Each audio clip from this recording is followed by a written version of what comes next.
Bom, pessoal, então, fazendo aqui um resumo, né, e uma nova explicação sobre a parte inicial que nós trabalhamos da análise combinatória. Então, primeiro conceituar. O que é a análise combinatória? Ela é um ramo da matemática responsável por estabelecer análise e contagem dos diferentes tipos de agrupamentos que nós podemos encontrar em diferentes fenômenos do nosso dia a dia, certo? A análise combinatória, ela é um dos ramos que dá sustentação ao cálculo de probabilidades, ao cálculo da estatística, ao ramo da genética e assim sucessivamente. Para a gente começar a trabalhar, então, com a análise combinatória, nós precisamos entender que a análise combinatória, dentro da matemática, ela não é uma ferramenta que permite, que quer, no caso, saber a natureza dos tipos de agrupamento, e sim fazer a contagem desses tipos de agrupamento. Então, o primeiro item que nós vamos estudar se chama árvore de possibilidades, ou princípio fundamental de contagem, ou princípio multiplicativo, certo?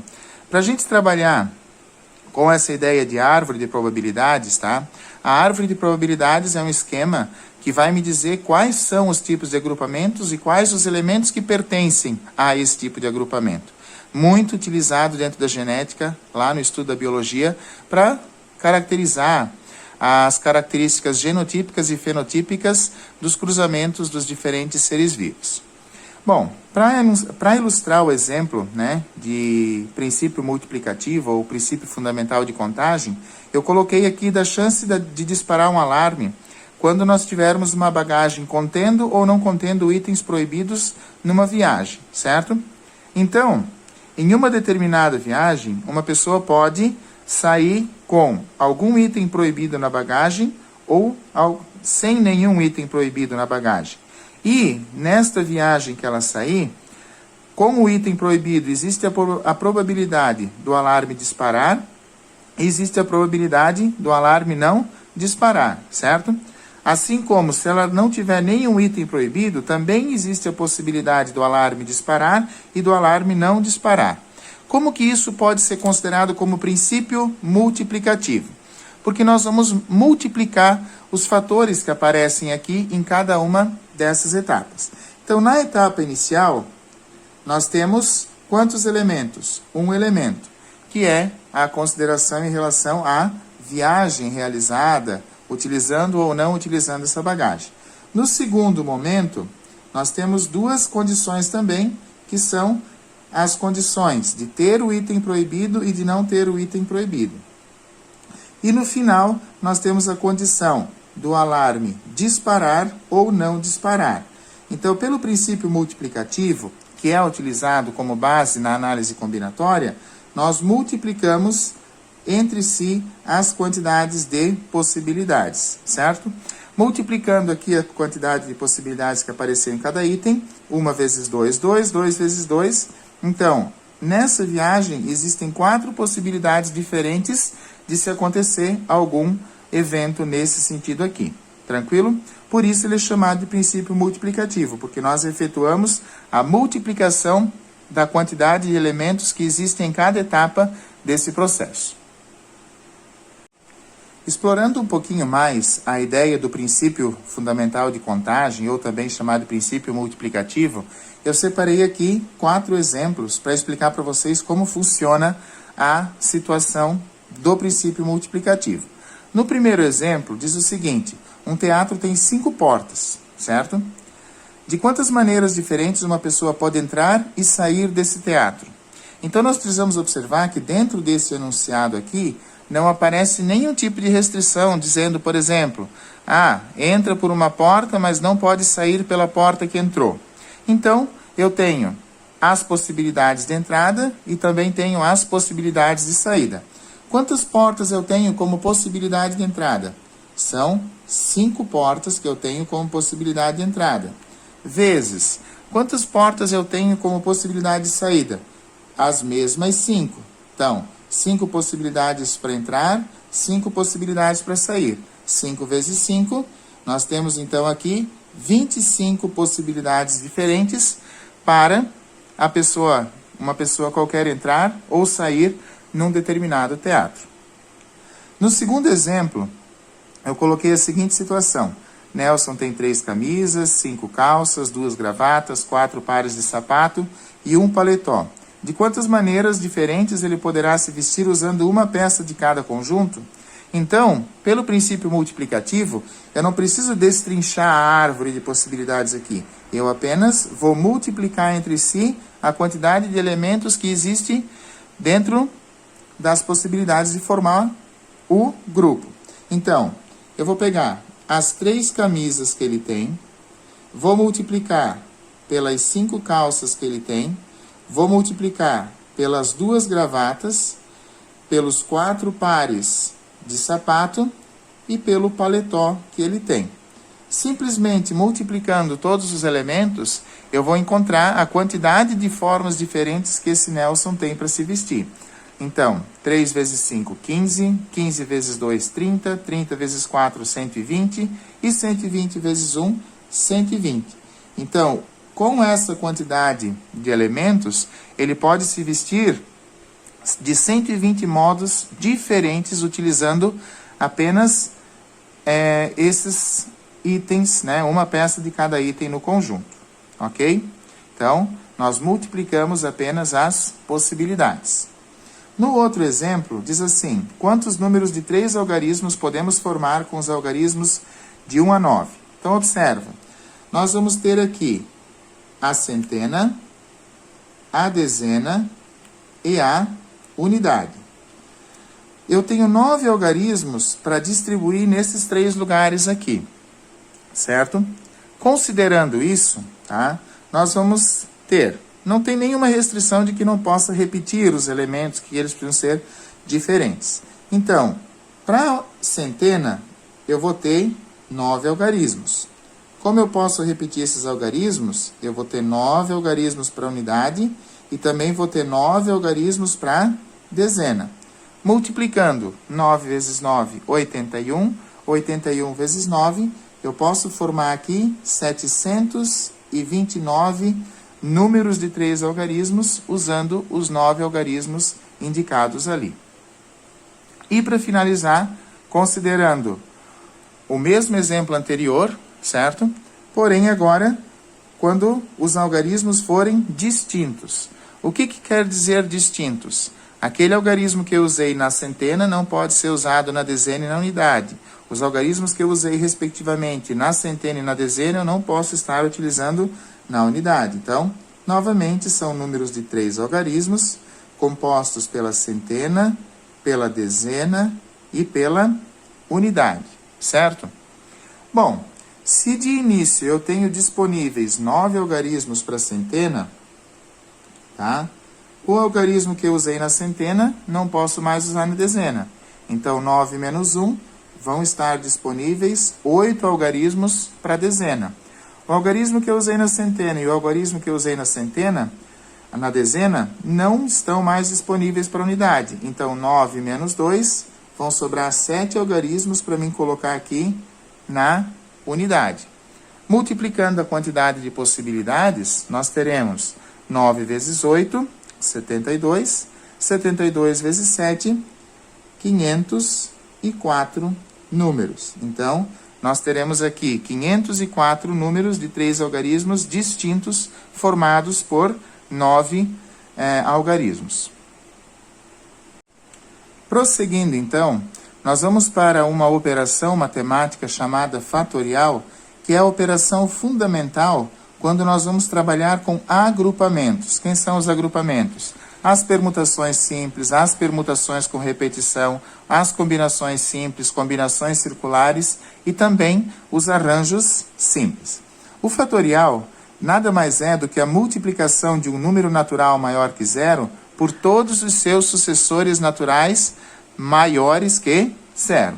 Que nem nós temos aqui, ó, na demonstração algébrica do fatorial.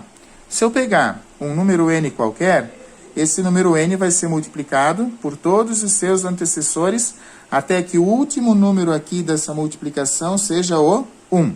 E obrigatório é que esse n precisa ser maior do que 0. Então, eu coloquei dois exemplos aqui, que seria calcular o fatorial de 3 e o fatorial de 5. Como que eu calculo o fatorial de 3? Eu vou multiplicar o 3 por todos os seus antecessores naturais maiores que 0. Então, começamos pelo 3, vezes quem? Vezes o 2, vezes quem? Vezes o 1. Multiplicando os elementos, 3 vezes 2, 6, 6 vezes 1, 6. Isso quer dizer que o fatorial de 3 é igual a 6. Fatorial de 5. Então, sabemos que para calcular o fatorial, eu preciso multiplicar ele por todos os seus antecessores naturais maiores que 0. Então, eu vou começar aqui pelo 5, multiplicado pelo 4, multiplicado pelo 3, multiplicado pelo 2 e depois, por fim, multiplicado pelo 1. Eu termino o fatorial quando sempre chegar aqui no 1, certo? Então, multiplicando os elementos, 5 vezes 4 dá 20, 20 vezes 3 dá 60, 60 vezes 2, 120, 120 vezes 1, 120. Então, o fatorial de 5, ou 5 fatorial, é igual a 120. Aplicando esses exemplos em algumas situações, como problemas e expressões, o primeiro exemplo, o primeiro problema diz assim, ó, de quantas maneiras podemos organizar 7 alunos numa fila? Então, eu tenho 7 elementos. Eu vou ter o primeiro aluno, o segundo aluno, o terceiro, o quarto, o quinto, o sexto e o sétimo, certo? Para botar eles em fila, o primeiro, eu tenho 7 alunos para colocar aqui, certo? O segundo, eu já não vou mais ter 7, eu vou ter só 6, porque um está lá como primeiro. Depois, no terceiro, eu vou ter 5 alunos. Para a quarta posição, eu vou ter 4 alunos. Para a quinta posição, eu vou ter 3 alunos. Para a sexta posição, eu vou ter 2 alunos. E para o último da fila, eu vou ter 1 aluno. Se eu analisar isso aqui, apareceu para mim aqui uma ordem decrescente. 7, 6, 5, 4, 3, 2 e 1. Que nada mais é do que o cálculo do fatorial.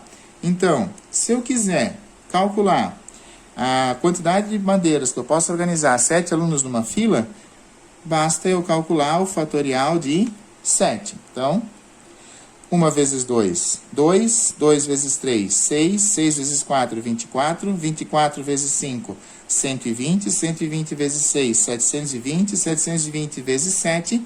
Então, eu posso organizar esses alunos de 5.040 modos diferentes numa fila, ok?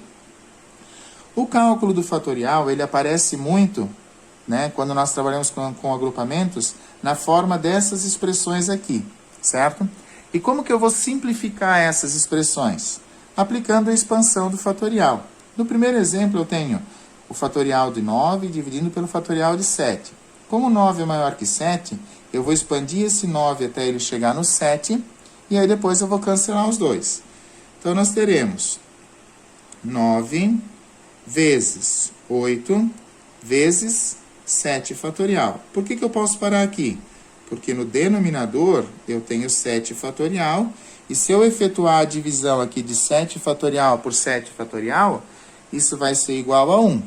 E se nessa divisão isso vai ser igual a 1, os dois se cancelam simultaneamente. O que sobrou para mim dessa expressão aqui? Sobrou o 9 vezes o 8. 9 vezes 8, então, é igual a 72. Então, o fatorial de 9 dividido pelo fatorial de 7 é igual a 72. Certo? Já no segundo exemplo, na letra B, eu tenho o fatorial de 7 dividido por quem? Dividido pelo fatorial do 4 vezes o fatorial do 3. Então, eu vou expandir o 7 até chegar no 4, que é o maior dos denominadores. E vou expandir o fatorial do 3. Ficando, então, 7 vezes 6 vezes 5 vezes 4 fatorial. Sobre quem?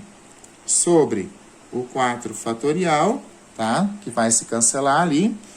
E aí, a expansão do 3. 3 vezes 2 vezes 1.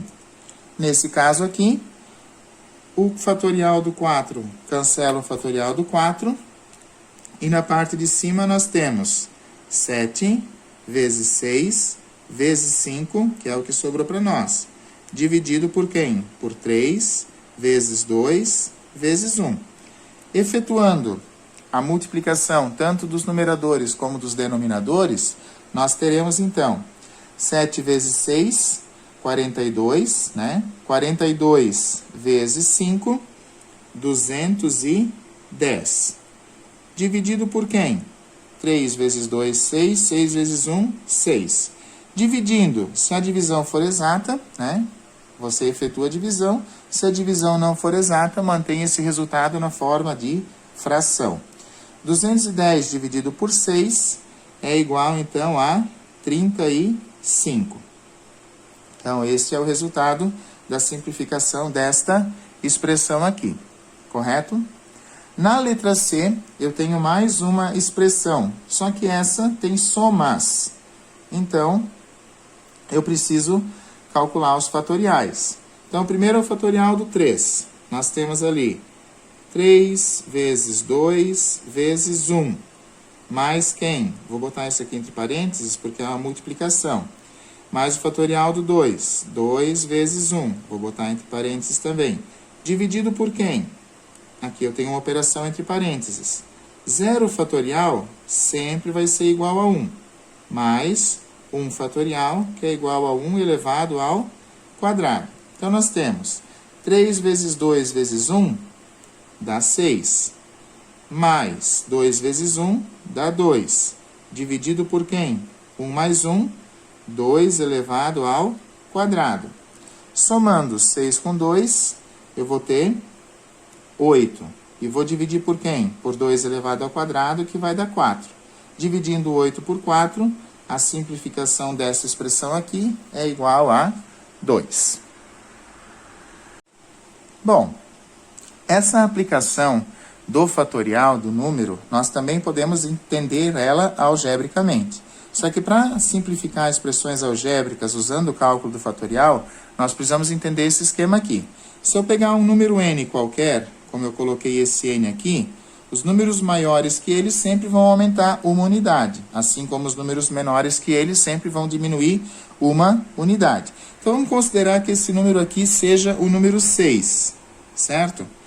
Menor que o 6, nós temos o 5, que se eu olhar algebricamente, seria 6 menos 1, 5.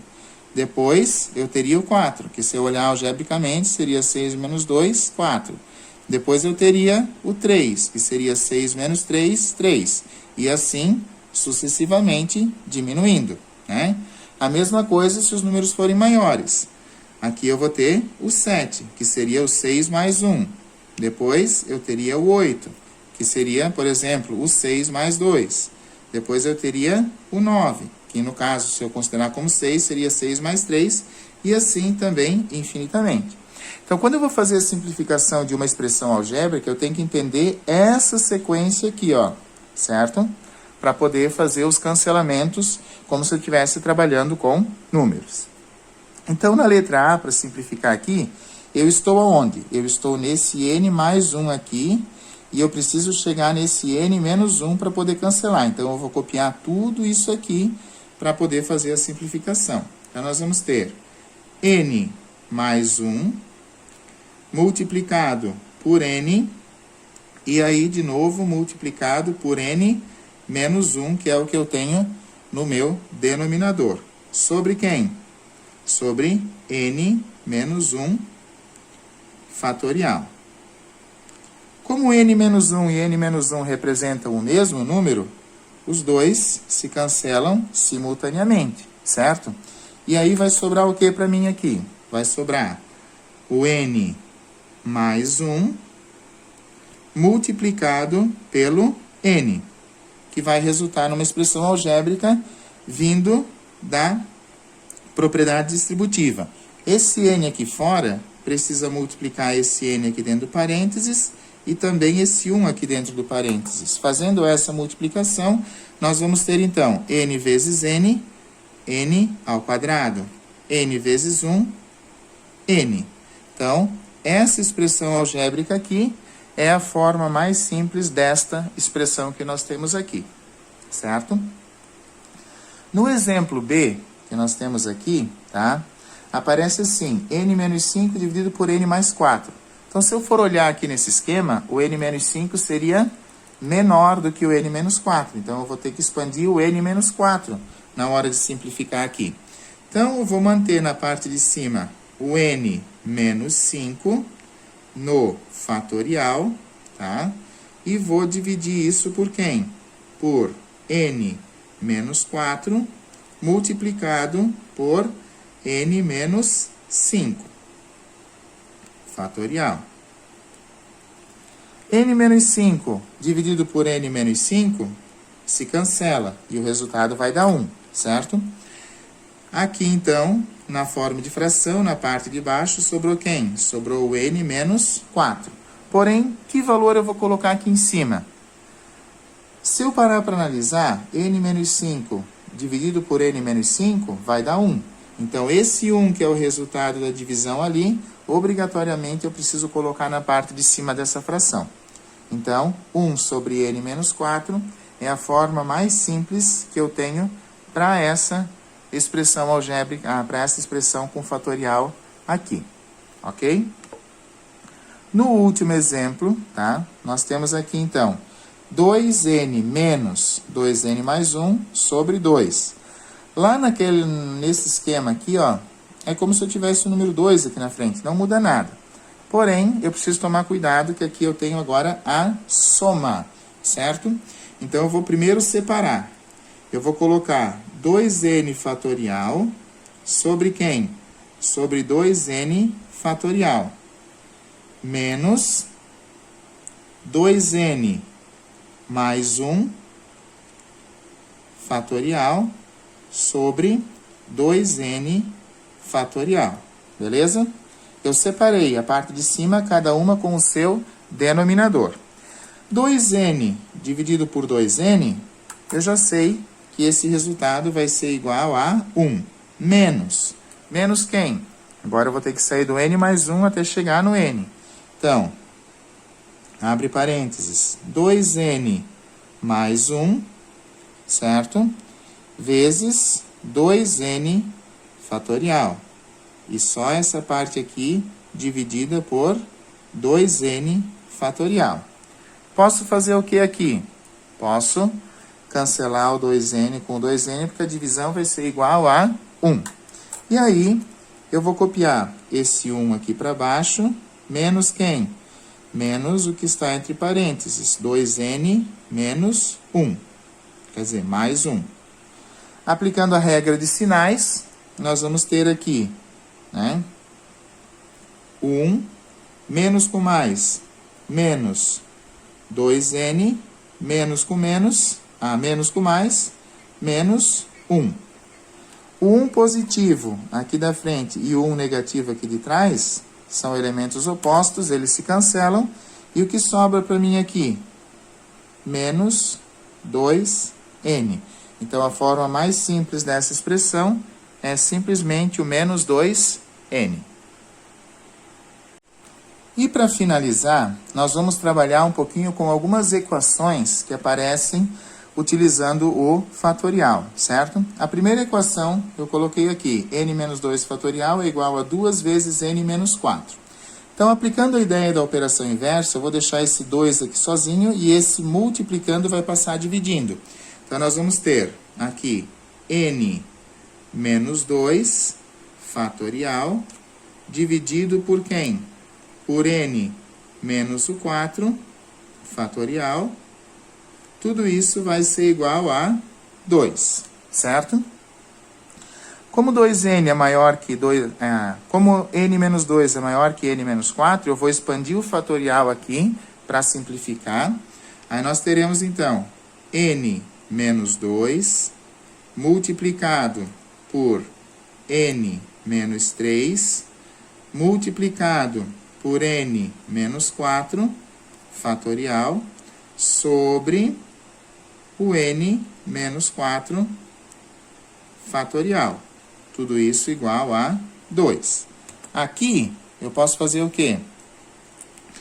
simplificar, cancelar o n menos 4 e vou multiplicar esses dois elementos que apareceram aqui, aplicando a propriedade distributiva dupla. Então, n vezes n vezes 3, 2 vezes n e 2 vezes 3.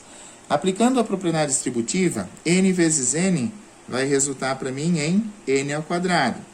N vezes menos 3, menos 3n. Menos 2 vezes n, menos 2n. E menos 2 vezes menos 3 vai dar mais 6. Esse 2 que é positivo no segundo lado, vem para o primeiro lado negativo, menos 2. Tudo isso igual a 0.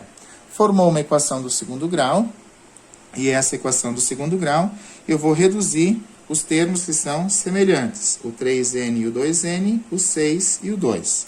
Ficando, então, n ao quadrado, menos 3 com menos 2, menos 5n, 6 menos 2, mais 4, tudo isso igual a 0. Então, uma equação do segundo grau na variável n. Primeiro, quem é o coeficiente A? 1. Quem é o coeficiente B? Menos 5. Quem é o coeficiente C? 4. Vou calcular o valor de delta. Delta sempre é dado por quem? Por B ao quadrado, menos o 4, vezes o A, vezes o C. Então, fazendo a substituição, nós vamos ter aqui 5 negativo elevado ao quadrado, menos o 4 vezes o valor do A, que é 1, vezes o valor do C, que é 4. Só substituir a fórmula do delta. Calculando 5 ao quadrado, 5 vezes 5 é igual a 25. Menos 4 vezes 1 vezes 4, 16. Subtraindo 25 menos 16, nós vamos ter, então, o valor de delta, que é igual a 9. Feito isso, calculado o delta, nós vamos para a segunda parte da fórmula de Bhaskara, que diz o seguinte: menos b, mais e menos a raiz de delta, dividido por 2 vezes o valor de A. Certo? Assim, nós vamos ter o menos do 5 com o menos do B, menos com menos, mais. Então, eu tenho aqui 5. Mais e menos. A raiz quadrada do delta é a raiz quadrada do 9. Quanto é a raiz quadrada do 9? 3. Isso tudo dividido por 2 vezes A, ou seja, 2 vezes 1, que é 2. Aqui, nós teremos dois resultados, o N1 e o N2, certo? Como nós estamos falando de contagem, tá? O resultado aqui precisa ser um número natural. Porque quando foram criados os números, o conjunto dos números naturais, ele surgiu basicamente para efetuar contagem, certo? Então, para achar o N1, eu vou usar o sinal de mais. 5 mais 1, 3. 5 mais 3, 8. E 8 dividido por 2 é igual a 4.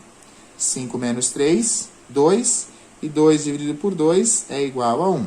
Como os dois resultados aqui são números naturais, a solução da equação corresponde a esses dois números aqui. Ok? Já nesse segundo exemplo, tá? Nós temos aqui o seguinte.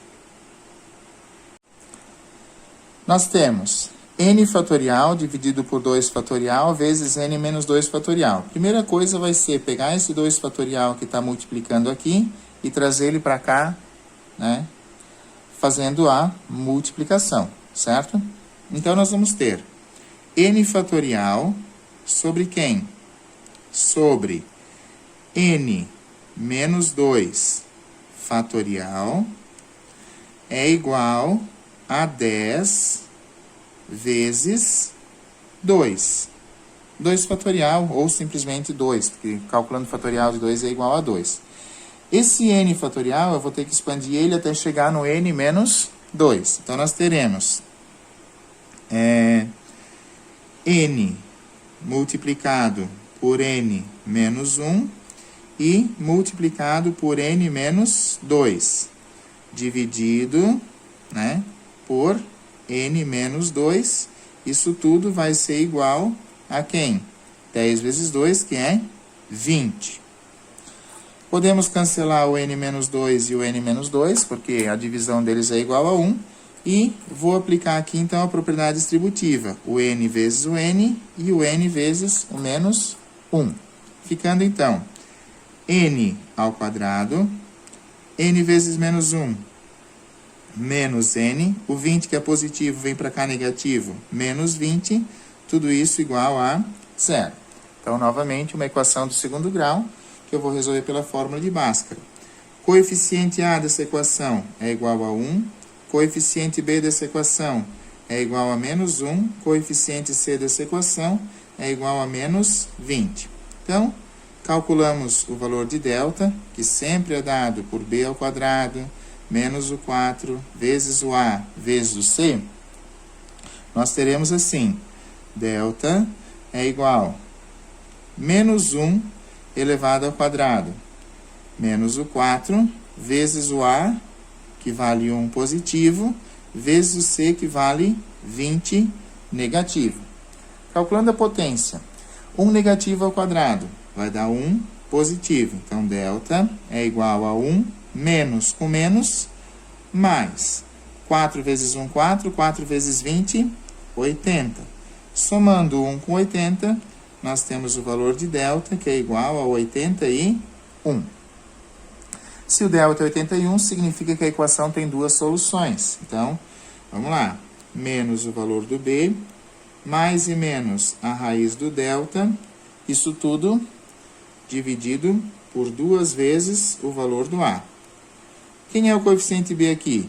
É 2. A é 1. 1 negativo, com o negativo do B, 1 positivo. Mais e menos a raiz quadrada do delta. Se o delta é 81, a raiz quadrada do 81 é 9. Dividido por 2 vezes o A, 2 vezes 1, vai ser 2. Aqui, então, nós teremos os dois resultados da equação. Porém, nem sempre os dois resultados da equação vão satisfazer a condição de existência da análise combinatória. Por quê? Porque esses valores de n precisam ser números naturais, certo? Então, vamos lá. 1 mais 9, 10. 10 dividido por 2, 5. 1 menos 9, menos 8. Menos 8 dividido por 2, menos 4. Aí eu vou perguntar aqui para vocês. O 4 negativo, ele é um número natural? Não. Então, esse 4 não convém como solução, porque nós estamos falando de contagem, certo? Então, fazendo só, essa aula, mais uma reexplicação da parte inicial de análise combinatória, princípio multiplicativo e os cálculos com fatorial.